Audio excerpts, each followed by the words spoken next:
स्वागत है स्टूडेंट्स आप सभी का आज के इस लेक्चर में। और आज हम लोग पढ़ने वाले हैं कंजर्वेशन ऑफ एंगुलर मोमेंटम।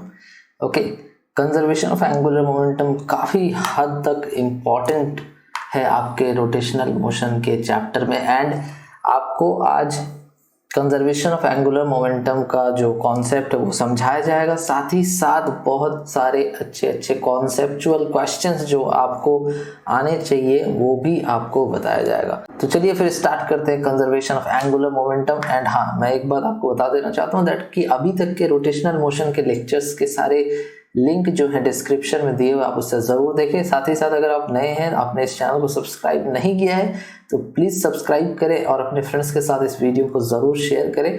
चलिए स्टार्ट करते हैं conservation of angular momentum. Heading लगा लो कंजर्वेशन ऑफ एंगुलर मोमेंटम। देखो, conservation of angular momentum actual में है क्या। तुम थोड़ा सा याद करो तो तुमने जो न्यूटन का सेकंड नियम पढ़ा था, न्यूटन का सेकंड लॉ पढ़ा था, उसमें तुम्हें एक फॉर्मूला पढ़ाया गया था। ठीक है, मैं नहीं पढ़ाया था दैट एफ एक्सटर्नल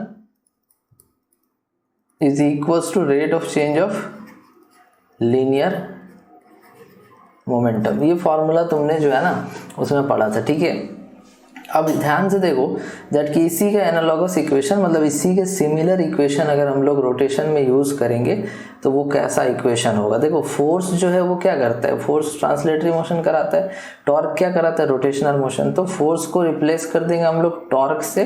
फोर्स को किससे रिप्लेस कर देंगे, टॉर्क एक्सटर्नल, और पी को रिप्लेस कर देंगे एल से। तो ये बन जाएगा torque external equals to D L upon D T. P जो है लीनियर मोमेंटम है, एल क्या है, एंगुलर मोमेंटम, और टॉर्क एक्सटर्नल, फोर्स एक्सटर्नल को किससे रिप्लेस कर दिया, टॉर्क एक्सटर्नल से। ठीक है ना। तो ये फॉर्मूला जो होता है इसको हम लोग यहाँ पर एक्सप्लेन करने वाले हैं। अभी ध्यान से देखना कि ये फॉर्मूला आता कैसे लाया गया। तो तुम्हें पिछले क्लास में मैंने बताया था दैट कि तुम एल की जो वैल्यू होती है वो लिखते हो आर क्रॉस पी। P क्या है, तो P मास इंटू वेलोसिटी है, लीनियर मोमेंटम है, तो P को तुम लिख दोगे मास इंटू वेलोसिटी। ठीक है, अब क्या करो कि इस इक्वेशन को दोनों तरफ जो है ना डिफरेंशिएट कर दो। तो जब इस इक्वेशन को डिफरेंशिएट करोगे तो डिफरेंशिएटिंग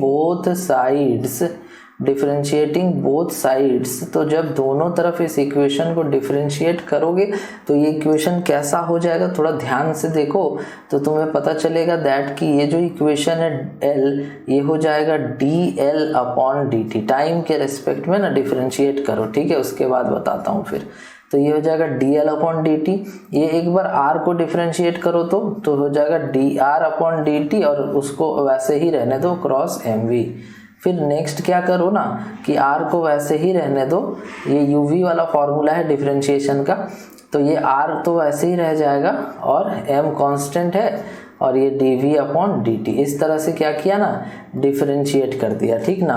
अब देखो, तुम्हें जैसे कि रिजिड बॉडी अगर दिया हुआ है, जैसे कि ये एक रिजिड बॉडी है, तो इस रिजिड बॉडी में मान लो कि ये ओरिजिन है और इससे एक पार्टिकल जिसकी मास m है उसका डिस्टेंस यहाँ से यहाँ तक r है। अब ये दोनों के बीच का जो डिस्टेंस है वो रिजिड बॉडी के केस में अगर ये रोटेशन कर रहा है तो रिजिड बॉडी के केस में ऐसा होगा क्या कि तुम्हारा जो मास है और जो ओरिजिन है उसके बीच का दूरी जो है चेंज हो जाएगा, ऐसा तो होता नहीं है ना। तो इस वजह से जो है ना तुम्हारा ये वाला टर्म जो देख रहे हो जीरो लिखना पड़ेगा। क्यों, क्योंकि rate of change of R तो हो ही नहीं रहा, आर तो चेंज कर ही नहीं रहा ना। तो इस वजह से तुम्हारा जो है ना क्या बोलते कि आर की जो वैल्यू है, आर यहाँ पर जो देख रहे हो उसका कोई चेंज नहीं होगा टाइम के रेस्पेक्ट में। तो इस वजह से ना इसको जीरो लिख देना। तो ये तुम्हारा हो जाएगा D L upon D T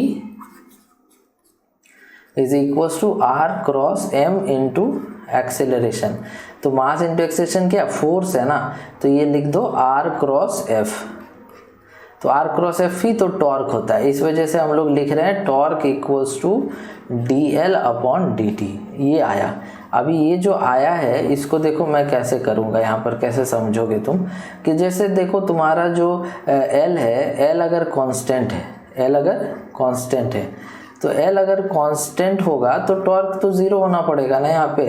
क्यों, क्योंकि कोई भी टर्म अगर कांस्टेंट है और तुम उसे डिफरेंशिएट करोगे तो उसका वैल्यू जीरो आना चाहिए। तो एल को कांस्टेंट माना और डिफरेंशिएट किया, मतलब कि ये टर्म जीरो हो जाएगा। कहने का मतलब कि टॉर्क जीरो हो जाएगा। तो यही तुम्हारा होता है एंगुलर मोमेंटम का कंजर्वेशन, कि अगर कहीं पर भी तुम्हारा नेट टॉर्क 0 है तो एंगुलर मोमेंटम कांस्टेंट होगा, अगर कहीं पर तुम्हारा नेट एक्सटर्नल टॉर्क 0 है तो एंगुलर मोमेंटम जो है वो कांस्टेंट होगा। अब इसका स्टेटमेंट मैं तुम्हें लिखा देता हूँ, देखो कैसे लिखोगे।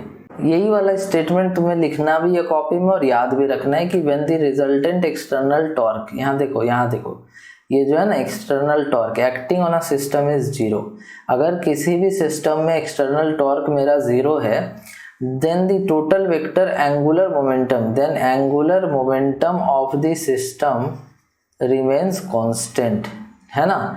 तो इसी को हम लोग कहते हैं principle of conservation of angular momentum. ये स्टेटमेंट तुम्हें याद भी रखना है और परीक्षा में पूछे जाने पर इसी स्टेटमेंट को लिख भी देना है, दैट कि अगर कहीं पर भी एक्सटर्नल टॉर्क 0 होगा तो जो उसका एंगुलर मोमेंटम होगा सिस्टम का वो कांस्टेंट रहेगा, and this is called principal of conservation of angular momentum.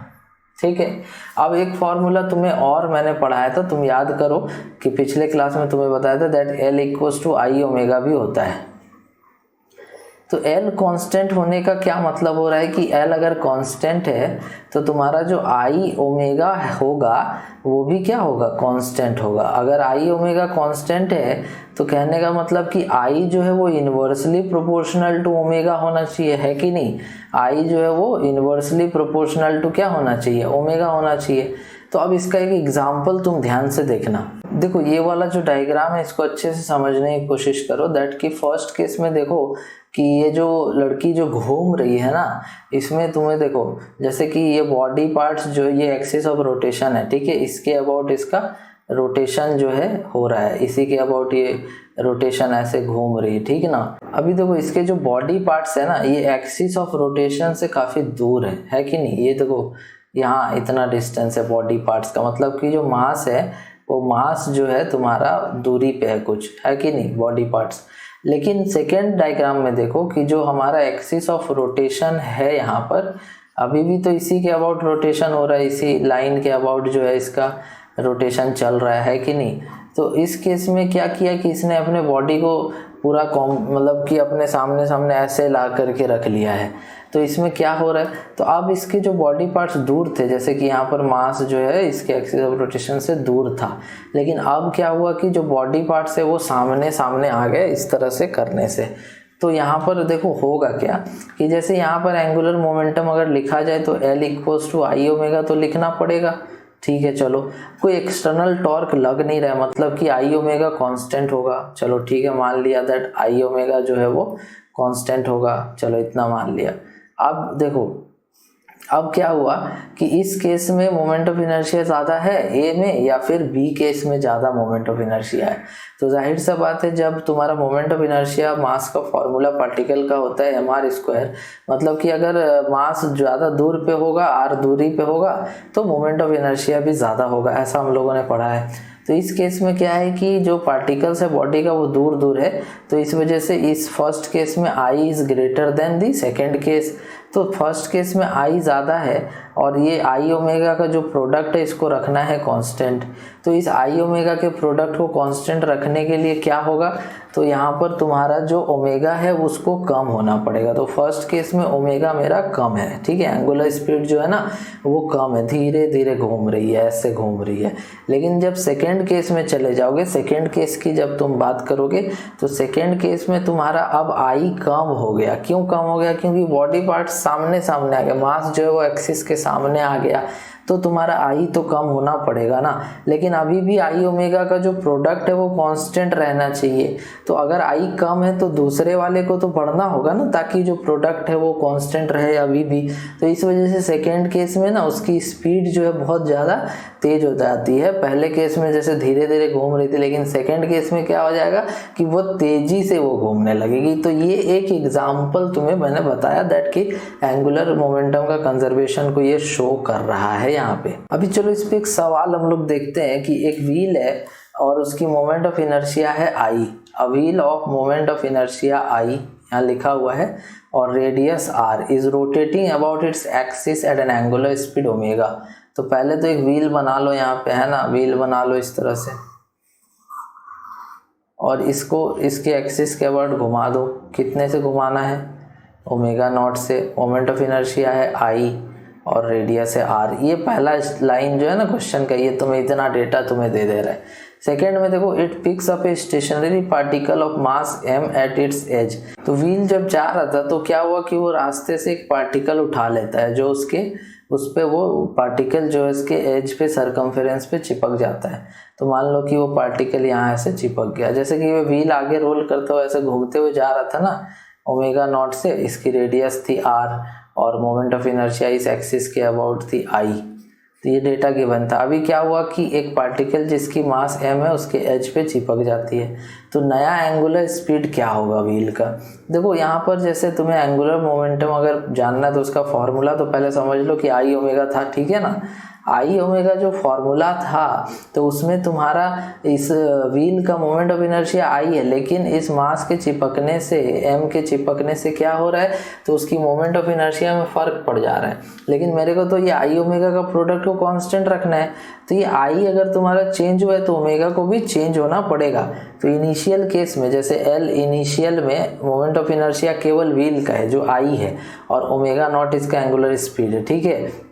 लेकिन फिर क्या होता है कि इसकी फाइनल मोमेंट ऑफ इनर्शिया अब आई नहीं रहेगी, उसमें प्लस mr² ऐड हो जाएगा, क्योंकि एज पे सेंटर से कितने दूर r दूरी पे एक पार्टिकल जिसका मास m है वो चिपक गया है।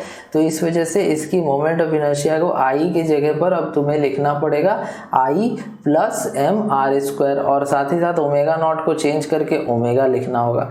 और कोई भी एक्सटर्नल टॉर्क अप्लाई नहीं हुआ है, तो इस वजह से जो L इनिशियल है मतलब इनिशियल एंगुलर मोमेंटम जो है वही होना चाहिए, फाइनल भी होना चाहिए। तो फाइनल एंगुलर मोमेंटम और इनिशियल एंगुलर मोमेंटम को इक्वल कर दो, तो इक्वल करोगे तो तुम्हारा हो जाएगा I फाइनल वाला I plus mr² omega is equals to I omega naught हो जाएगा।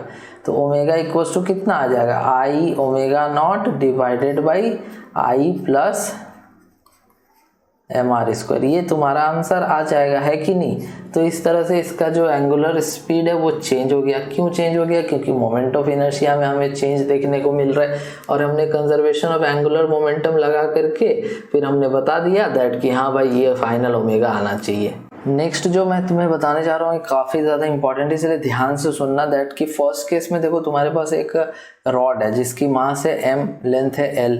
अभी यहाँ पर एक पार्टिकल, देखो ये जो पार्टिकल है ना ये आकर के इससे टकराता है, ठीक है, जिसकी मास m है और स्पीड यहाँ पर u दी हुई है। ये केस 1 माना।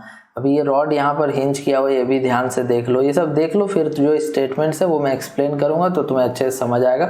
दैट मास m है, लेंथ l है, ये रॉड है, ठीक है। अभी इस रॉड को आकर के एक पार्टिकल जो है जिसकी मास m और स्पीड u है आकर के स्ट्राइक करती है। नेक्स्ट केस में क्या है कि हम लोगों ने रॉड को हटा करके एक रस्सी लगा दिया, एक स्ट्रिंग लगा दिया और मास m लटका हुआ है और एक पार्टिकल जिसकी मास m है वो आकर के इससे u वेलोसिटी से u स्पीड से टकराती है। ये केस 2 हो गया।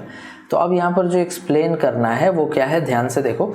केस 1 में देखो दैट कि इन केस 1 ये हम लोग बात कर रहे हैं किसका, लीनियर मोमेंटम पे हम लोग कमेंट कर रहे हैं यहाँ पे, ठीक है ना। तो लीनियर मोमेंटम पे क्या कमेंट कर रहे हैं वो केस 1 के अनुसार ध्यान से देखो कि linear momentum is not conserved. First case में जो रॉड वाली केस है उस केस में लीनियर मोमेंटम कंजर्व नहीं है just before and just after collision, because during collision hinge force acts as an external force. तो अभी बताया कि अगर आपका नेट एक्सटर्नल फोर्स 0 नहीं है तो आपका लीनियर मोमेंटम कंजर्व नहीं होगा। तो इस वही तो लिखा हुआ है ना कि फर्स्ट केस में जो रॉड है तो रॉड वाले केस में तुम्हारा जो हिंज लगा हुआ है वो एक एक्सटर्नल फोर्स देगा, है कि नहीं। तो हिंज अगर एक एक्सटर्नल फोर्स दे रहा है उस रॉड पे, हिंज फोर्स के बारे में डिस्कशन हो चुका है तो ज़रूर देखना उस लेक्चर्स को, ठीक ना। तो ध्यान से सुनो कि यहाँ पर जो फर्स्ट केस है उसमें हिंज लगा हुआ है। हिंज के अबाउट अगर हिंज को देखो तो हिंज एक तरह से एक्सटर्नल फोर्स है, एक्सटर्नल एजेंट है जो कि रॉड पे फोर्स लगा रहे हैं। तो तुम वहाँ पर लीनियर मोमेंटम का कंजर्वेशन नहीं लगाओगे, नहीं लगा सकते, ठीक है। कॉलिजन से पहले और कॉलिजन के जस्ट बाद तुम लीनियर मोमेंटम को कंजर्व नहीं कर सकते। सेकेंड केस में देखो, सेकेंड केस में अगर लीनियर मोमेंटम पे कमेंट करें हम लोग तो लीनियर मोमेंटम इज कंजर्व्ड। यहाँ पर लीनियर मोमेंटम जो सेकेंड केस में है ना, रस्सी वाले केस में, उसमें कंजर्व है क्योंकि वहाँ पर कोई भी एक्सटर्नल फोर्स जो है वहाँ पर नहीं है। स्ट्रिंग में टेंशन फोर्स एक्सटर्नल फोर्स नहीं है, स्ट्रिंग का इंटरनल फोर्स है। टेंशन फोर्स कैसा फोर्स है? तो टेंशन फोर्स जो है वो स्ट्रिंग का अपना इंटरनल फोर्स है। इस वजह से सेकेंड केस में कंजर्वेशन ऑफ लीनियर मोमेंटम लग जाएगा, लेकिन फर्स्ट केस में कंजर्वेशन ऑफ लीनियर मोमेंटम मत लगाना। अगर क्वेश्चन बनाना रहेगा तो वहाँ पर देखना दैट कि हिंज लगा हुआ है, हिंज लगा हुआ है रॉड में, तो हिंज तुम्हारा एक एक्सटर्नल फोर्स देगा, तो वहाँ पर लीनियर मोमेंटम कंजर्वेशन मत करना। लेकिन सेकेंड केस में क्या है कि तुम्हारा स्ट्रिंग है, उसमें मास लगा हुआ है, तो उसमें तुम लीनियर मोमेंटम का कंजर्वेशन लगा देना, क्योंकि उसमें तुम्हारा जो ये है, क्या बोलते हैं उसको, जो स्ट्रिंग है, जो रस्सी है, उसमें टेंशन फोर्स है, लेकिन वो टेंशन फोर्स एक्सटर्नल फोर्स नहीं है, वो इंटरनल फोर्स है। तो उसमें आराम से लीनियर मोमेंटम का कंजर्वेशन तुम जो है ना कर देना।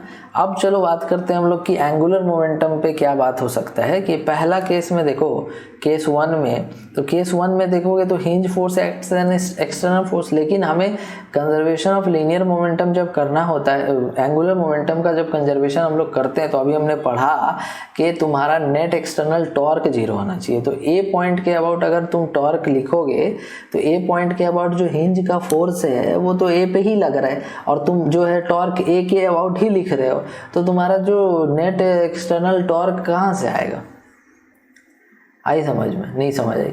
देखो, जो तुम्हारा रॉड है जो हिंज किया हुआ है, अब तुम पॉइंट ए के अबाउट हिंज करके रखे हो रॉड को, तो रॉड का अगर तुम एंगुलर मोमेंटम लिखना चाहते हो अबाउट द पॉइंट ओ, तो वहाँ पर तुम जो हिंज फोर्स है उसका टॉर्क लिखोगे? नहीं लिखोगे ना, क्योंकि वो तो एक्सिस पे ही लग रहा है, एक्सिस को काट रहा है, तो वहाँ पर तो उसका टॉर्क 0 हो जाएगा।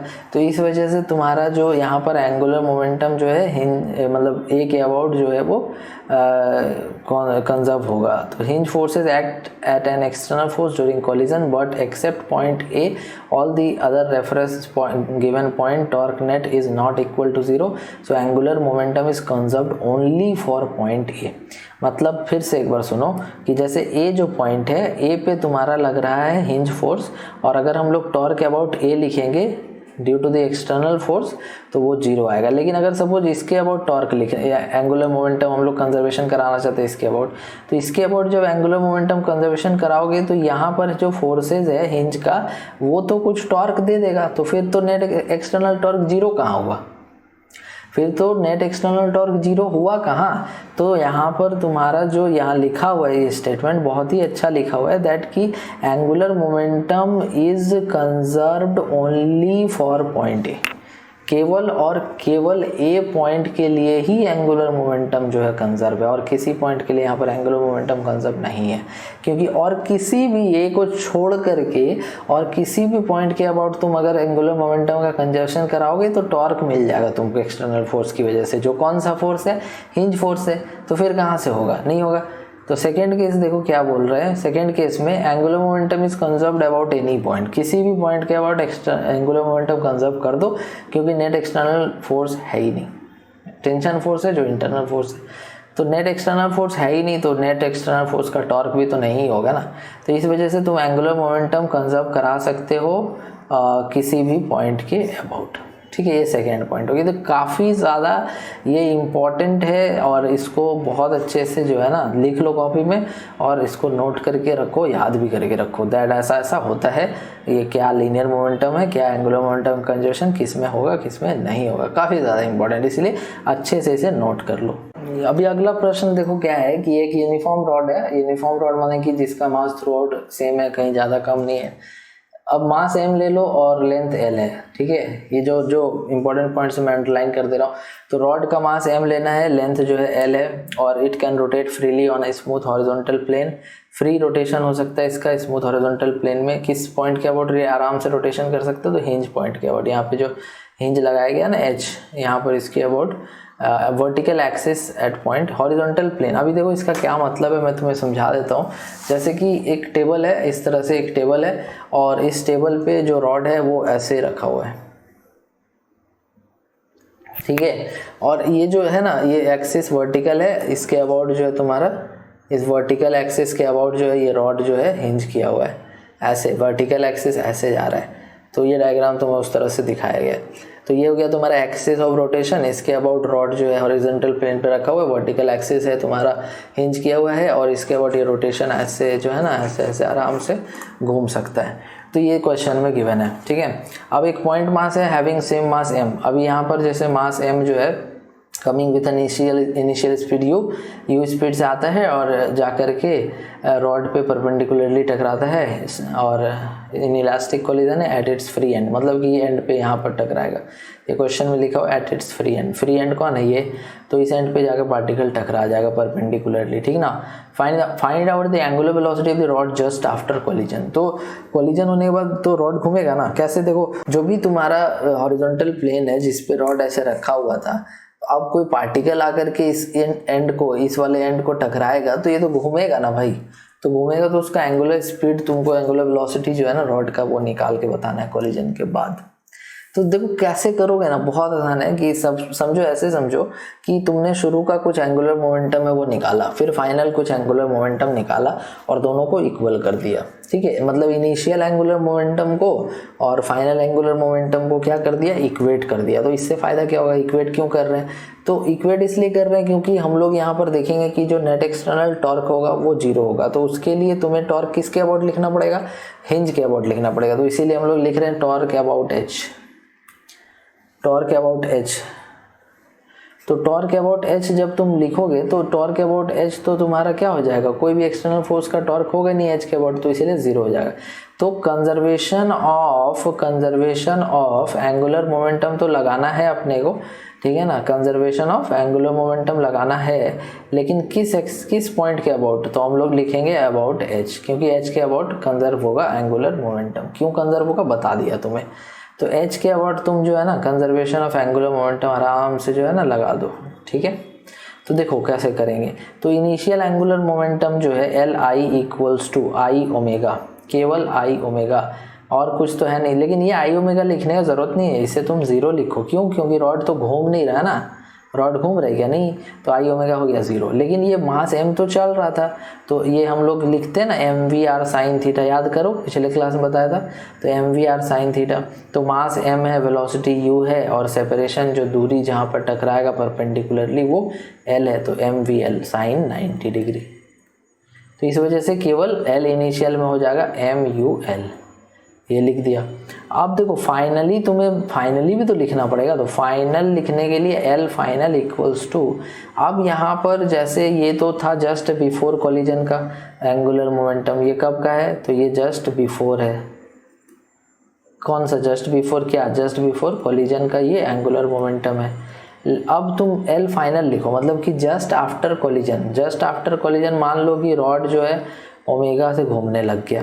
अब हमें यहाँ पर लिखना है फाइनल एंगुलर मोमेंटम। तो देखो फाइनल एंगुलर मोमेंटम कैसे लिखोगे, फाइनल एंगुलर मोमेंटम लिखने के लिए तुम्हें रॉड का भी एंगुलर मोमेंटम चाहिए होगा और पार्टिकल का भी चाहिए होगा, क्योंकि अब रॉड भी घूमेगा।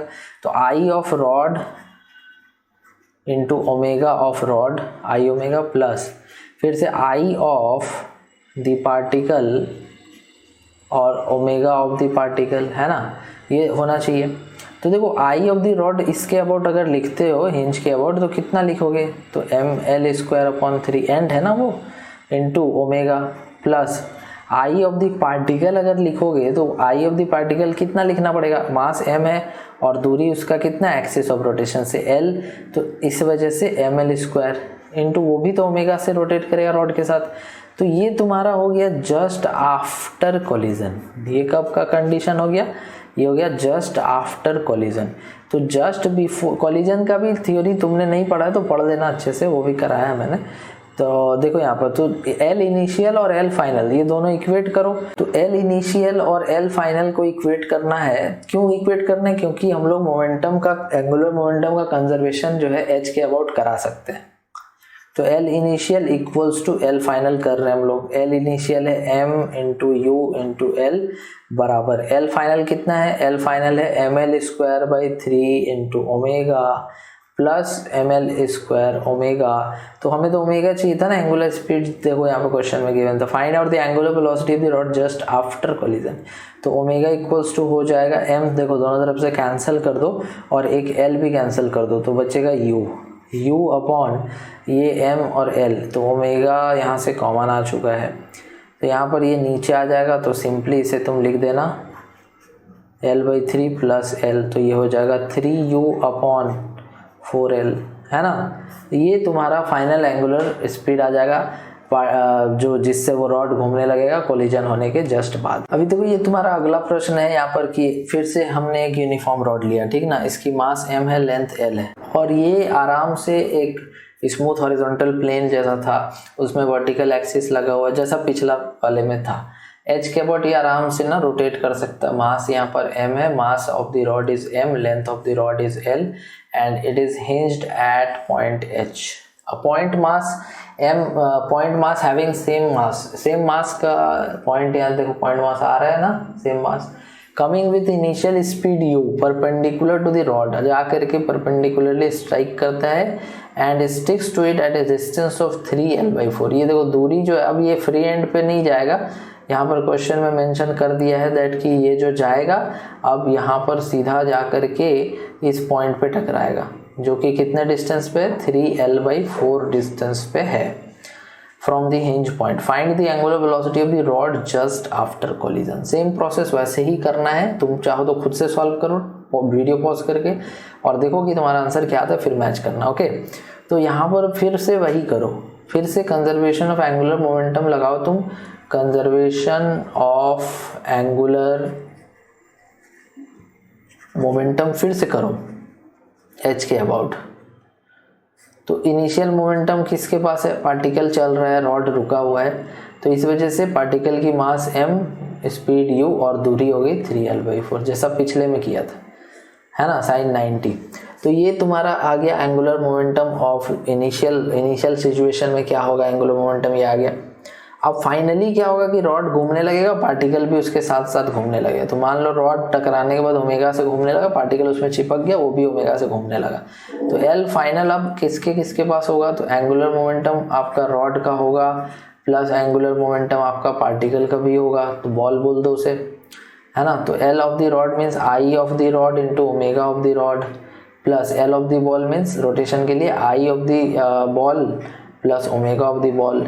अब आई ऑफ द रॉड तो इसी के अबाउट लिखना होगा ना, क्योंकि इसके अबाउट रोटेशन ले रहे हैं हम लोग। सो ml² अपॉन 3 इंटू ओमेगा, मान लो omega plus I of the ball. अब ये कितना दूरी पे है, तो 3l/4 पे है, तो इसीलिए mr²। सो m इंटू 3l/4 का स्क्वायर इंटू ये भी ओमेगा से घूम रहा है। तो ये सॉल्व करो इसको, तो सॉल्व करो तो यहाँ पे ml² और यहाँ भी ml² ओमेगा, ml² ओमेगा, यहाँ आ गया 1/3 और यहाँ रह गया 9/16, ठीक है। अब यहाँ पर एलसीएम ले लो, सो ml² ओमेगा और ये हो जाएगा 48 मीन्स 3 इंटू 16 प्लस 9 इंटू 48 है ना, तो यहाँ पे हो जाएगा 9 इंटू 327, ठीक है। तो ये आ जाएगा ml² ओमेगा, तो ये आ गया आपका 7 3 43/48, ठीक है। अब दोनों को इक्वेट करो, किसको इसको, L initial equal to L final करो। क्यों करोगे, क्योंकि एंगुलर मोमेंटम का कंजर्वेशन भी यही होता है। क्या होता है, तो L इनिशियल जो है वो L फाइनल के इक्वल होता है। तो L इनिशियल कितना था हमारा, तो 3mul/4 था और L फाइनल हमने अभी कैलकुलेट किया, तो ml² ओमेगा इंटू 43/48। अब कैंसिल करो, तो 4 into 1 4 2 36, so omega equals to हो जाएगा 36/43 और L कैंसिल, U ऊपर रहेगा, ये L नीचे आ जाएगा, तो ये आएगा। तो देखा तुमने कितने आसानी से इस कॉन्सेप्ट को यूज करके तुम क्वेश्चंस को बना पा रहे हो, है कि नहीं। तो ऐसे ही करना, जब भी इस टाइप का क्वेश्चन रहेगा तो इसी तरह से करना। अब सेम इन दोनों कॉन्सेप्ट्स पे ही एक और अलग टाइप का क्वेश्चन हम लोग देखते हैं और उसको कैसे सॉल्व करेंगे जानते हैं। देखो अगला प्रश्न मैंने यहाँ पर लिख करके तुम्हें दिखाया था कि एक रॉड है जिसकी मास m 3 kg है, लेंथ उसकी 4 मीटर की है, और वो इस तरह से जो है ऐसे जो है ऐसे ऐसे हिंज किया हुआ है, ठीक है, इस पॉइंट के अबाउट। और find out the maximum angle rotated by the rod. क्यों रोटेट करेगा? तो जैसे एक पार्टिकल आकर के मान लो यहाँ टकराता है, तो एक पार्टिकल आया और यहाँ पर टकराया, तो ये ऐसे जा कर के ऊपर की तरफ रोटेट नहीं कर जाएगा। जैसे कि ये पार्टिकल है और यहाँ आकर के टकराएगा, तो ये पार्टिकल के टकराने से ये रॉड जो है रोटेट कर जाएगा। तो उसी की वैल्यू को यहाँ पर थीटा की वैल्यू को बतानी है, एंगल रोटेटेड कितना होगा। जो भी ज़रूरी कंडीशन है या वैल्यूज है वो गिवन है। दैट कोफिशिएंट ऑफ कोलिजन होगा ना, कोलिजन होगा तो कोफिशिएंट ऑफ रेस्टिट्यूशन कितना है 1/2। ये जो पार्टिकल है इसकी मास है 1 kg, पार्टिकल है उसकी वेलोसिटी है 10 मीटर पर सेकेंड। ये 1 मीटर ऊपर, ये जो फ्री एंड है ना, इससे 1 मीटर ऊपर यहाँ पे टकराएगा पार्टिकल। तो तुम्हें बताना है कि ये जो रॉड जब ऊपर की तरफ ऐसे रोटेट कर जाएगा तो ये एंगल कितना रोटेट करेगा, ये निकाल करके बताना है। तो बहुत ही मज़ा आएगा, ध्यान से देखना। तो सबसे पहले तो तुम्हें एच के about conservation of angular momentum लगाया जा सकता है, तो उसके लिए तुम्हें सबसे पहले एल इनिशियल एल फाइनल लिखना होगा। तो पहले तो तुम एल इनिशियल एल फाइनल को इक्वेट करोगे। सेकेंड में तुम लिखोगे E equals to velocity of separation by velocity of approach, ये लिखोगे। उसके बाद क्या लिखोगे? उसके बाद तुम लिखोगे mgh is equals to I omega, half I omega square. समझ गए? ये 3 अगर इक्वेशन को तुम अच्छे से अप्लाई कर दोगे ना, तो ये क्वेश्चन तुम्हारा बहुत आसानी से बन जाएगा। तो तुम अगर देखना चाहते हो ट्राई करो, है ना, जो भी टाइम लगे करो, वीडियो पॉज करके देखो। तो एल इनिशियल पहले निकालो, एल फाइनल निकालो, उनको इक्वेट करो। पहला तो ये काम हो गया। उसके बाद velocity of separation by velocity of approach की रेशियो लिख करके ई से इक्वेट कर दो। फिर लास्ट में कंजर्वेशन ऑफ एनर्जी लगा दो। ये 3 स्टेप्स में अगर आगे बढ़ोगे ना, तो मेरे हिसाब से तुम्हारा आंसर जो है एकदम सही आ जाना चाहिए। तो चलो मैं तुम्हें करके बताता हूँ, तुमने अगर ट्राई करना होगा तो कर लिया होगा। देखो ध्यान से कि इनिशियली तुम एंगुलर मोमेंटम कितना लिखोगे। तो इनिशियली रॉड घूम रहा था क्या? इनिशियली तो रॉड घूम नहीं रहे। तो जब इनिशियली रॉड घूम ही नहीं रहे तो उसका एंगुलर मोमेंटम तो होगा नहीं, केवल पार्टिकल का होगा। तो इस वजह से एल इनिशियल में केवल MVR लिखेंगे, परपेंडिकुलरली टकराएगा, इसीलिए थीटा जो है 90 ले लेंगे। तो MVR लिखेंगे, है ना। मास है इसका पार्टिकल का 1 kg, स्पीड है 10, और कितना डिस्टेंस एक्सिस से, तो टोटल लेंथ है 4 मीटर, मतलब कि 3 मीटर पे टकरा रहा है, तो इसीलिए 3 मीटर। तो ये हो जाएगा 30, ठीक है। 30 तुम्हारा इनिशियल एंगुलर मोमेंटम होगा। डायरेक्शन अगर निकालना चाहो तो निकाल सकते हो। ये हो जाएगा R और ये हो जाएगा V, तो R क्रॉस V करो, है ना। R क्रॉस V करोगे तो तुम्हारा थंब बाहर आएगा। नीचे रखोगे हाथ नीचे रख के V की तरफ घुमाओगे तो थंब बाहर की तरफ आएगा, तो इसलिए एंगुलर मोमेंटम की डायरेक्शन यहाँ आउटवर्ड होगी। तो ये कर सकते हो, ऐसे ज़रूरी नहीं है। नेक्स्ट तुम क्या करो कि तुम फाइनल एंगुलर मोमेंटम निकालने की कोशिश करो। तो देखो फाइनली जब ये पार्टिकल जाकर के वहाँ टकरा चुका है तो रॉड घूमने लगेगा।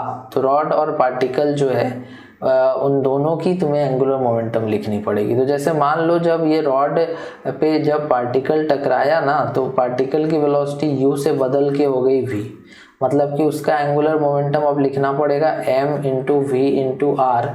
और पार्टिकल के बाद तुम रॉड का लिखोगे I इंटू, अगर वो ओमेगा से घूम रहा है तो ये ओमेगा से घूमने लगा, इसीलिए ओमेगा। तो मास पार्टिकल की 1, वेलोसिटी हो गई v। लेकिन ध्यान देना दैट कि ये जो v है यहाँ पर, ये पार्टिकल की कोलिजन के बाद की वेलोसिटी है। वो v अलग शुरू में 10 था, लेकिन वो बदल जाएगा ना टकराने पर।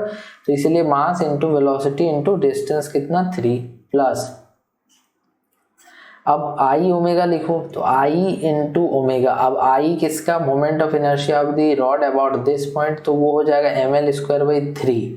तो ml स्क्वायर बाई 3 अगर लिखना है तो मास है इसका 3 into L square. L square में तुम 3 मत लिख देना, क्योंकि रॉड का मोमेंट ऑफ इनर्शिया, पूरे रॉड के लिए moment of inertia about the end है ना ml स्क्वायर बाई 3, इसीलिए 4 का स्क्वायर हो जाएगा 16/3, मतलब कि 16। तो एंगुलर आई आ गया 16 और इंटू ओमेगा। ओमेगा जो है वो हमें नहीं पता है। तो ये तुम्हारा फाइनल एंगुलर मोमेंटम और ये इनिशियल एंगुलर मोमेंटम। अगला क्या करना है? इक्वेट करो। तो इक्वेट करो तो एल इनिशियल इक्वल टू क्या लिखोगे? L final. L initial equals to L final लिखो यहाँ पे।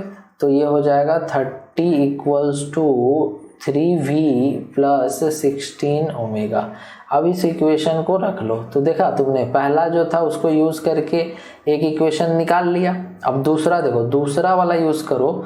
तो दूसरे वाले के लिए E equals to VS upon VA करना है। So E equals to VS upon VA, velocity of separation by velocity of approach. तो अब यहाँ पर जब टकरा गया है तो पार्टिकल ये है, रॉड ये है, तो रॉड जो है ओमेगा से घूम रहा है, तो इस पॉइंट की वेलोसिटी कितनी हो जाएगी? तो ये V equals to omega r पढ़ा है ना तुमने, तो इसकी वेलोसिटी हो जाएगी ओमेगा इंटू आर 3 मीटर पे। तो 3 ओमेगा जो है इस रॉड की वेलोसिटी और इसकी वेलोसिटी है V। तो जो तुम्हारा सेपरेशन की वेलोसिटी हो जाएगी वो हो जाएगी 3 ओमेगा माइनस V। आई बात समझ में? क्योंकि रॉड कितने वेलोसिटी से आगे जाने लगेगा? रॉड जाने लगेगा 3 ओमेगा से, और पार्टिकल की वेलोसिटी टकराने के बाद V है, इसीलिए 3 omega minus V divided by तुम क्या करोगे? Velocity of approach. तो U था क्योंकि वो रॉड चल नहीं रहा था उस टाइम पे। 3 omega minus V divided by U की वेलोसिटी 10 इक्वल्स टू E है 1/2। तो ये आ गया तुम्हारा 3 ओमेगा माइनस V बराबर 5। ठीक है, ये एक सेकेंड इक्वेशन बन गया। देखा, तो दूसरा वाला यूज़ किया तुमने ये, तो सेकेंड इक्वेशन बन गया। अब ये दोनों इक्वेशन को सॉल्व करो। क्यों सॉल्व करेंगे? क्योंकि यहाँ पर V ओमेगा और यहाँ भी V ओमेगा, दो इक्वेशन दो अननोन है। सॉल्व करो, V और ओमेगा की वैल्यू आराम से आ जाएगी। तो solve equation 1 and 2। Solve equation 1 and 2, 1 और 2 को सॉल्व करो। अब देखो तुम इक्वेशन 1 और 2 को सॉल्व कैसे करोगे? तो इसमें देखो यहाँ पे V माइनस V और यहाँ 3V। तुम इस सेकेंड इक्वेशन को मल्टीप्लाई कर दो 3 से, तो ये हो जाएगा 9 omega minus 3V equals to 15, और पहला वाला इक्वेशन हो जाएगा 16 ओमेगा जो था प्लस 3V इक्वल्स टू 30, है ना। अब क्या करो, दोनों को ऐड करो। ऐड करने पर ये कैंसिल हो जाएगा। आप समझ आया क्यों 3 से मल्टीप्लाई किया? और 16 प्लस 9 हो जाएगा 25 omega equals to 30, 10 45। So omega equals to 9/5 radian per second. तो देखा तुमने, ओमेगा तो निकाल लिया ना आराम से, बहुत आराम से निकाल लिया। तो दो इक्वेशन में, दो स्टेप में हमारा बहुत सारा काम हो चुका है। अब फाइनल स्टेप पे जाएंगे, लास्ट स्टेप पे जाएंगे, और लास्ट स्टेप है mgh equals to half I omega square करना है। तो ऐसा क्यों करना है? तो देखो, जैसे ये रॉड जब ऊपर जाएगा तो इस रॉड के ऊपर जाने से स्लो होते जाएगा, फिर रुक जाएगा, फिर वापस नीचे गिर जाएगा। जैसे कि ये ऊपर जाकर के फिर नीचे आ रहा है, ऊपर जाके फिर नीचे आ रहा है, ऊपर जाके फिर नीचे आ रहा है, ऐसे ऊपर जा रहा है फिर नीचे आ जा रहा है ना। तो ये ऊपर जा रहा है फिर नीचे आ जा रहा है, ऊपर जा रहा है फिर, तो जितना ऊपर जाएगा इसका रोटेशनल काइनेटिक एनर्जी कम होते जाएगा और हाइट बढ़ते जाएगा। तो मीन्स यहाँ पर कह सकते हैं दैट कि जो भी चेंज इन पोटेंशियल एनर्जी होगा that will be equal to change in rotational kinetic energy. इसी को बोलते हैं कंजर्वेशन ऑफ एनर्जी। तो ऊपर जाने से H की वैल्यू, जो सेंटर ऑफ मास है वो कितना ऊपर गया है, वो बताएगा दैट कितना इंक्रीज हुआ पोटेंशियल एनर्जी में। उस इंक्रीज को इक्वल कर दो decrease in rotational kinetic energy. तो चलो यहाँ पर जैसे कि मान लो कि ये घूमते हुए ऊपर गया, तो इस जगह से इसने चालू किया, इस जगह से चालू किया है, तो अभी इसके पास मान लो यही रेफरेंस पॉइंट है, तो यहाँ पर हमारी potential energy, centre of mass यहाँ पर है, तो पार्टिकल की जो रोटेशनल काइनेटिक एनर्जी है वही है केवल। और जब ये हाइट पे पहुँच गया, यहाँ पहुँच गया, तो ये कुछ एंगल रोटेट कर गया। अब इसके पास रोटेशनल काइनेटिक एनर्जी नहीं है, पूरा का पूरा बदल चुका है mgh में, इसीलिए हाफ I ओमेगा स्क्वायर को इक्वेट करना है mgh से। तो देखो, जैसे जो रॉड है वो जब ऊपर जाएगा तो क्या होगा? तो ये रॉड कुछ इस तरह से था ना, ये सेंटर था, तो ये सेंटर था। अभी जब रॉड जब चला जाएगा ऊपर, तो ऊपर जाने पे देखो तुमको कैसा दिखेगा। ये एक्चुअल में मान लो कि यहाँ पर आ चुका है ये, ठीक है। तो यहाँ पर गया है, तो ये सेंटर ऑफ मास यहाँ चला गया, ऊपर चला गया। तो जितना ऊपर गया है सेंटर ऑफ मास वही तो तुम्हारा H देगा ना। तो उसके लिए बहुत आसान है, ये L/2 डिस्टेंस है, ये थीटा एंगल है। तो पहले ये था L/2, अभी ये कितना है L/2 cos थीटा, बेस है ना। तो H क्या हो जाएगा? H will be equals to, ये H है यहाँ से यहाँ तक H है, तो ये H इक्वल्स टू हो जाएगा L/2 minus L/2 cos theta. Means यहाँ से L/2 कॉमन निकाल लो तो 1 minus cos theta. So mgh is equals to m into g into H, L/2 1 minus cos theta. ये कंजर्वेशन ऑफ एनर्जी लगा रहे हैं हम लोग, is equal to half I हो जाएगा ml²/3 इंटू ओमेगा। तो देखो m और l कैंसिल हो गया, यहाँ बचा g/2 और 1 minus cos theta equal to half और 6। यहाँ पर m और l एक बच गया है ना, और ओमेगा की वैल्यू थी 9/5। तो सारे वैल्यूज रख दो। So 10/2 5 1 minus cos theta equals to ये हो जाएगा 3 इंटू 2 और ये 3 इंटू 3। सो 3 इंटू एल है 3 डिवाइडेड बाई 10 9/10। एल 3 नहीं था 4 था, सॉरी। तो 4 इंटू 3 हो जाएगा 12, है ना। तो 2 इंटू 2 2 इंटू 5 तो 6/5 उधर चला गया 25/6। So 1 minus cos theta equals to हो जाएगा 6/25। तो कॉस थीटा इक्वल्स टू देखो आ गया है तुम्हारा answer. So cos theta equals to 1 minus 6/25। So 25 minus 6 19/25। So theta equals to cos inverse 19/25। देखा तुमने। तो इस तरह से तुम्हें इस क्वेश्चन को बताना था। काफ़ी मज़ा वाला क्वेश्चन, काफ़ी मज़ा आया, है ना। देखो यहाँ पर तुम्हारा सारा स्टेप्स अब कवर हो चुका है और हमारा थीटा भी आ चुका है। तो hope you guys enjoyed this video and इसी तरह के बहुत सारे वीडियो लेक्चर्स हमारे चैनल पे ऑलरेडी अवेलेबल हैं। अगर आपने नहीं देखा है तो प्लेलिस्ट सेक्शन में जाके एक एक करके सारे वीडियोस को आप देख सकते हैं। प्रीवियस ईयर के क्वेश्चंस, बहुत सारे चैप्टर्स, क्रैश कोर्स के बहुत सारे वीडियोस आपको इस चैनल पे मिलते रहेंगे। और इसी तरह से बने रहिए हमारे साथ, शेयर करना ना भूलें and as always thanks for watching.